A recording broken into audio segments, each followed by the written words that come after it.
जहाँ सत्य, धर्म, लज्जा और सरलता का वास है, वहाँ श्री कृष्ण निवास करते हैं। और जहाँ श्री कृष्ण निवास करते हैं, वहाँ विजय का वास होता है। उपस्थित आदरणीय श्रोतागण, आप सभी को मेरा सादर अभिनंदन स्वीकार हो। आज हम Bhagavad Gita as it is पर कुछ चर्चा करेंगे। भागवत गीता चैप्टर 2 टेक्स्ट 66 के बारे में। नास्ति बुद्धिर अयुक्तस्य नाचा युक्तस्य भावना नाचा भावयता शांतिरा आशांतस्य कुता सुखम। अर्थात जो मनुष्य उस परमात्मा से जुड़ता नहीं है, जिसे हम कृष्णा कॉन्शियसनेस कहते हैं, वो कभी जीवन में स्थिर बुद्धि अथवा बुद्धिमान नहीं हो सकता। और अगर ये सब नहीं है तो कभी शांति की कामना ना करे, क्योंकि अगर हमारे पास स्थिर बुद्धि और बुद्धि नहीं है तो हम कभी भी शांत नहीं रह सकेंगे। तो सबसे पहले अगर हमें अपने मन को शांत करना है तो सबसे पहले हमें अपने इंद्रियों पर गौर करना चाहिए, जो हमारे 5 सेंसेस है।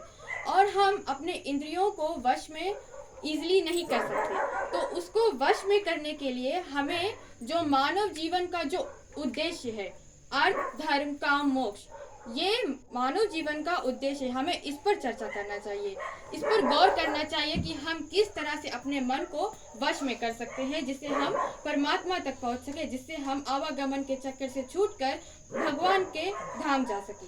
तो सबसे पहले अर्थ का जो मतलब होता है इकोनॉमिक वैल्यूज, जैसे कि जो धन हम कमाते हैं, जो सांसारिक भौतिक सुख जो हम पाते हैं, ये इकोनॉमिक वैल्यूज, जो ये अर्थ है।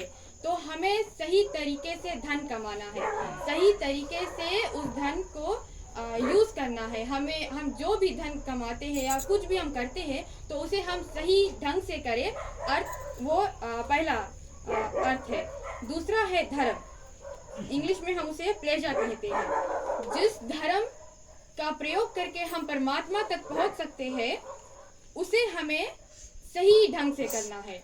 अभी जैसे उदाहरण के रूप में अगर हम देखें तो अगर हम रोज 2-4 फूल भगवान के सामने चढ़ा दे, रोज ये चलते रहता है और हम किसी मनुष्य का उद्धार नहीं करते, किसी की मदद नहीं करते, तो ये कोई इंसानियत नहीं है, कोई धर्म नहीं है। क्योंकि हमारा धर्म, हमारा भारतीय धर्म हमें यही सिखलाता है कि ह्यूमैनिटी कम्स फर्स्ट, इंसानियत पहले आता है, तो हमें एक दूसरे की मदद करना है।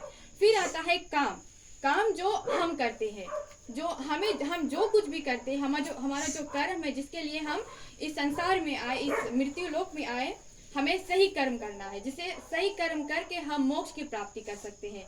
ये आवागमन के चक्कर से छूटकर हम अपने आप को तर सकते हैं।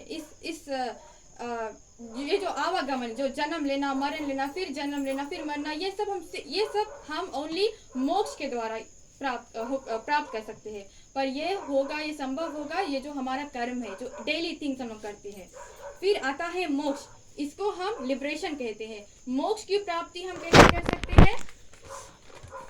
जो 4 आश्रम होते हैं हमारे जीवन में, ब्रह्मचार्य, संन्यास, ये जो 4 आश्रम है, इसका जब हम पालन करते हैं तब हम मोक्ष की प्राप्ति इजीली से कर लेते हैं।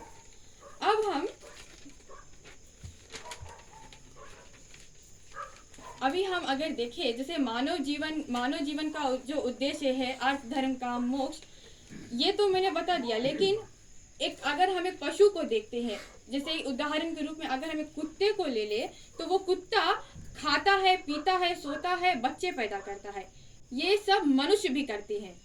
तो मनुष्य और जानवर में डिफरेंस क्या हो जाता है, ये हमें गौर करना है।